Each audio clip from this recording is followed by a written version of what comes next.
And to share with us some budget-friendly tips for last-minute Christmas shopping, joining us on the show is Badyet Tayo host and finance expert Chinkee Tan. Chinkee, good evening. Welcome to The Big Story. Hi, Sean. Hi, Robbie. Thank you very much for inviting. Alright, siguro, Chinkee, ano na lang yung tips for lahat ng crammer? Yung mga super last-minute shopping. Katulad ko. It's really so stressful to shop right now at the last minute because, again, you cannot think well and you're forced to buy on the things probably you don't like just to impress the people that you hate. So, and I would highly recommend number one, still the best way for you to do last minute shopping is to shop online. You can shop at the comfort of your home and you can do it at night and day. And probably some of you might say, it's too late for me, but you can just tell your friends that it will be delivered after Christmas. And then don't give so many gifts, especially for people you don't really like or you don't really know well, or probably you can meet them only once, probably once a year, because it's very important. Christmas is a time not only for giving to please other people, but Christmas is really a time of celebrating. And if you really want some practical gifts, Robbie and Sean, you can do some handmade gifts or probably can cook some food and you can share it with your friends and loved ones. Okay, yeah. But speaking of food, kasi we're talking about gifts. Pero ito, medyo hindi pa masyadong too late to. Bukas, kainan, maraming magkain. People are still doing their groceries at marami pa rin pinaprepare ng mga pagkain. On that front, sa mga party, sa mga handaan, pwede ba tayo magtipid? Of course, definitely one practical thing na pwede natin gawin is what we call as potluck. Dapat hindi ikaw may burden lang na magluluto at magpe-prepare. Mas maganda na rin yan tell everyone to bring one meal or probably one dessert para mag-potluck ba, mag-chip in ba, and then give their best. Ang gagandahan, matatry natin yung mga pagkain ng lahat. That's another way. And then if not, ang isa pang pwede natin gawin is mag-chip in na rin kayo. If you chip in, everybody contributes probably 300 pesos, 500 pesos, and ask one person to really do the ordering, so it will be more practical. Okay. Beyond Christmas, of course, we're also looking at 2023. A lot of revenge spending this season, pero after we get past the revenge spending, now we have a whole fresh year to look at. What are your tips for people in the coming year?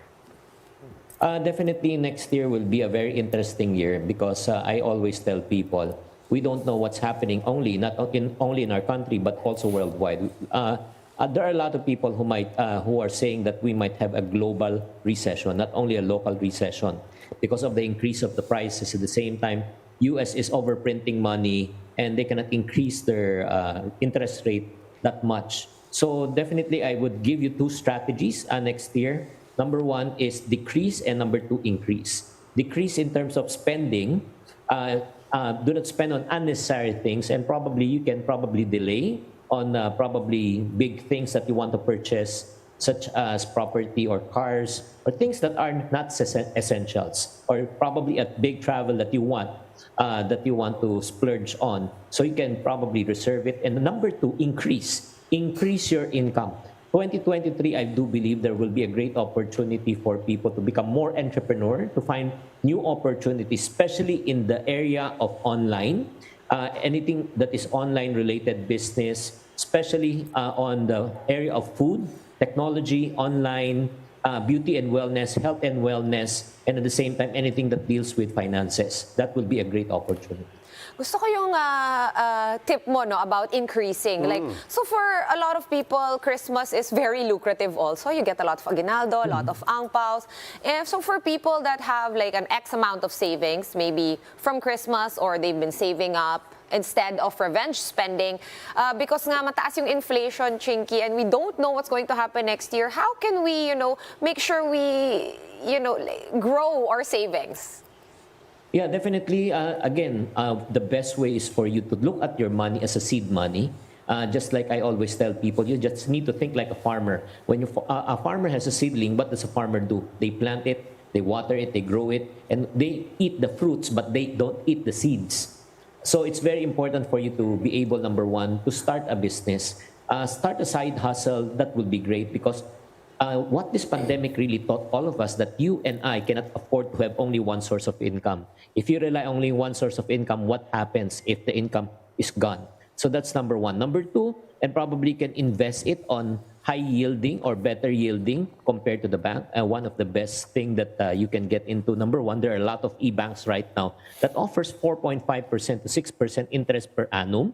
That's number one. Or number two, you can put it also on Pag-ibig MP2, which has they give a high performance of 5% to 7% interest per annum.